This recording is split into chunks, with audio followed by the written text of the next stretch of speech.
Okay. Um, my name is Jennifer. I've been teaching for 12 years. This is my first time presenting, so I'm just going to kind of go through my slides and share what I have learned um, in the world of maker education about failure and success.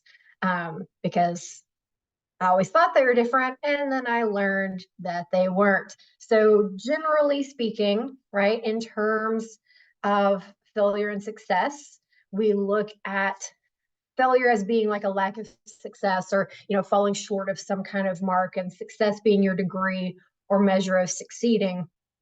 Um, but in maker education, it's a little bit different. And in the 5 years that I have been training and learning and teaching in this particular area, I have always have kind of three different topics with people. They always ask about STEM, which I think most of us are acquainted with. They always ask about PBLs, and then they always, and this is the hardest one for teachers, especially to grasp, is they always ask about success. How do we know students are successful? And so, because we are grown up of different kind of general meanings, when we go into the education field, it does change just a little bit, right? So when we think about in school, a traditional successful teacher or classroom, you're thinking about that person or that class being well liked. The students are getting good grades or high marks. They do well on tests, especially where I live. That's kind of the big thing. How are they doing on tests? And failures, where people that are not doing great are not doing well on those tested subjects. Their work might be too challenging. They might have a boring class or something like that. So that's kind of how failure and success are viewed in the classrooms where I'm from. But when I got the opportunity to start working in a makerspace, a fab lab, it was completely different.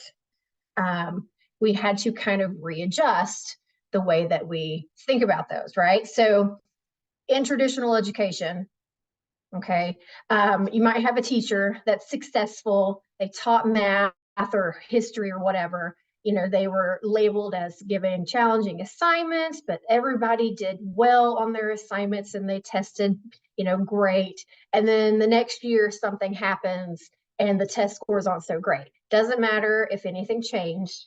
That's kind of, you went from a success to a failure, right? So that's kind of been the mark for the first part of my teaching career, right? You were either good or you weren't. But then when I became a teacher for, we call them in the district that I'm at, E-Labs, but they're a makerspace. The first training I went to, it completely changed the way I thought about what was failing and what was success. Okay, so in this first training, right? These are things that happen, right? Nothing worked the first time for me. Okay. I go to this training and they're like, you're going to be the student, you're going to learn today. It's like, yes, all right, I'm excited. And so they give us some basic information, kind of teach us the basics of some machines and stuff, and then say, all right, we want you to prototype, we want you to try it out, make it out of cardboard first. And so we start and we go, and nothing of mine worked. I wasn't the only one in the room. Most people's did not do what they were supposed to do. Nothing worked, right? The print failed. The software didn't draw a straight line when we wanted it to. Wires came apart, right? The code didn't load correctly. Something happened for everybody that wasn't supposed to. And we automatically went, oh man, I'm failing at this already. First thing, and I'm already failing. And what was the difference was that there were no negative statements from our instructors. Okay. We had this room of teachers who were just like us, who the previous year had not had any experience. And instead of coming to us and saying, oh, we explained how to do this, or, why didn't you do it the way I showed? All the questions that we got were, why didn't it work? Or, oh, what happened when you tried this? Or, oh, how did you get that done? They were genuine questions that were about what was happening in our project and our prototype. So that was the first experience that I ever had. I was like, wait, you mean I'm not doing something horribly wrong? And they said, no, you're not. Because those general questions that they were asking us, come to find out, they had been taught, just as you do when you're doing PBLs or any other kind of in-depth work in your classrooms. You're asking questions that are trying to lead your students. And that's what those instructors were doing with us, right? Instead of telling us we should have followed their instructions, they were asking us what went wrong, what part misaligned with what we were trying to do. They were leading us to genuine learning. I wasn't told how to fix it when it did mess up when I was making my project, but I was led through that journey of questions to discover what knowledge I was missing, something that I didn't think about. So this was my first experience with what I like to call successful failure, because there is no doubt I failed multiple times, but I succeeded in the end. So I like to think that I do both. So when we think about failure being success, we kind of start to change our whole role. And in a maker classroom, and we have really good opportunities to do this, right? So in most of our classes, kids are hands-on, right? They're student focused. It's driven for the student. You know, our ideas are valuing what they are capable of doing. They're challenging of what they might not think they can do, but they allow creativity. Our students become more attentive. They have better retention, better communication and collaboration skills. So when we have this area of letting students come in and have a safe place to fail on some of their topics, they're then becoming more prepared for life in the world, which I think that's always been my goal as a teacher. So if we continue, right, with maker education, students are going to continue to become more adept, right? They're going to be able to do more than just a multiple choice test. They're going to be prepared for school, for work, for life. They can tackle the tough questions and the situations with perseverance that only comes from a series of failures. And in the 5 years that I have been teaching, I have seen it happen over and over and over and over again. You have students that come in, they mess up, and they just want to stop because they're not used to messing up, and you get them to keep going somehow. And that situation of persevering through that failure is what serves them for a long time after in a lot of other things. In class, our classes are no different than typical content classes like math or history. We have targets or goals for all of our students to accomplish, but we know that they're not going to be reached the first time. When I taught math, for example, people in our district assumed that when we taught, a 10-year-old how to solve an equation, that they were going to get it the first time and we'd only have to spend a couple of days on it and then we could move on. But that's not what happens, right? We try something usually the first time and it doesn't work the way we want it, right? It can always get a little bit better. So we know that we're going to fail, right? Failure is inevitable. We don't hide it in our classrooms. Okay. We celebrate them. We celebrate because every failure is one step closer to our goal, that end goal that we always start all assignments or projects with. So without failure, there is no success. And hopefully, in a maker classroom and in most classrooms, students are getting the chance to, like me, have successful failures where they fail at something, they see the mistake, but along the journey, they've learned why and can then make um, progress towards whatever they are going for.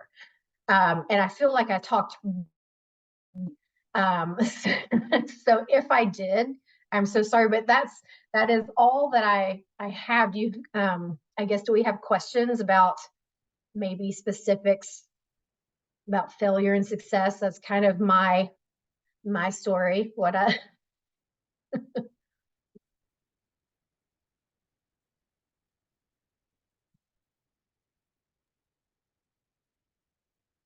Feel free to unmute or ask questions in the chat. We do have a question.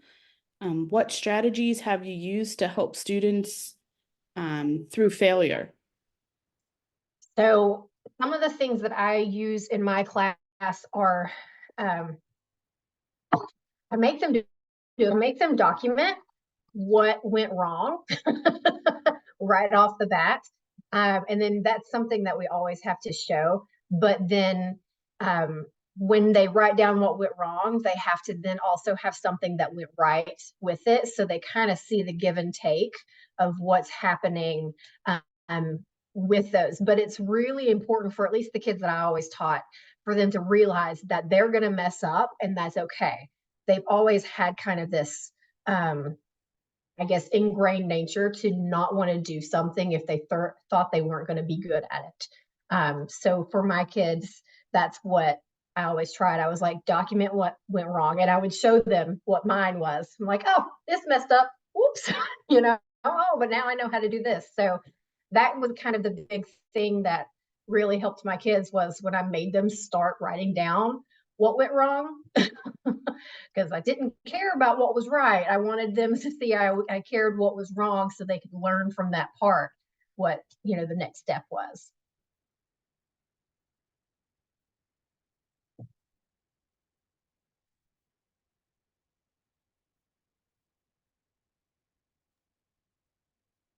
Thank you. Lots of positive comments in the chat there, as well as some recommendations with some links. Any other questions? Feel free to unmute.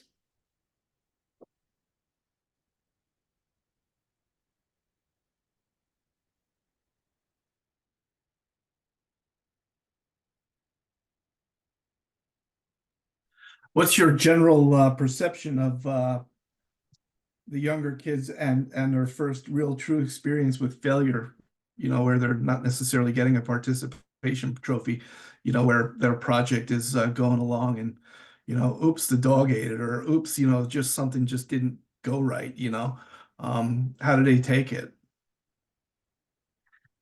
Um, so, okay, it's interesting because when I have worked with like elementary kids, the younger they are, the more accepting they are of, oh, something fell apart or, oh, this got messed up.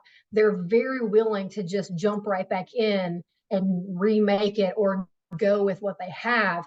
But it's the longer that they've been in school is the shows more trouble of them wanting to, be good the first time and to do it. So the younger kids I've worked with, I mean, it's not even a problem. Failure is like, oh, okay, I guess they're just used to, having to learn and stuff. But the older ones, it is. Middle school's the hardest in my experience. And I work currently now in a high school, and the ninth graders have more trouble accepting that they messed up than the 12th graders do. So it kind of recircles back to, oh, wait, I can mess up. So that's kind of and it really, I think it might have to do with just personal insecurities, like when you're in middle school, that's a weird time. So. Comb my hair right, they're gonna hate me, Oh yeah. social anxiety. And that's one of the things that I've always looked at in all of the educational programs I've ever worked in. It's sort of like, art and criticism is the foundation of everything. It doesn't matter if you're a mathematician, a chemist, whatever. Accepting constructive criticism and even destructive criticism and being able to fight through it and become more of a better maker because of it is it's amazing. And you're spot on. As babies, we are just dumb to everything, and it's great because you're just a sponge, right? Oh, yeah. It's like, good, bad, hey, it's still good stuff, whatever, who cares, right? So that's awesome. Yep. Cool.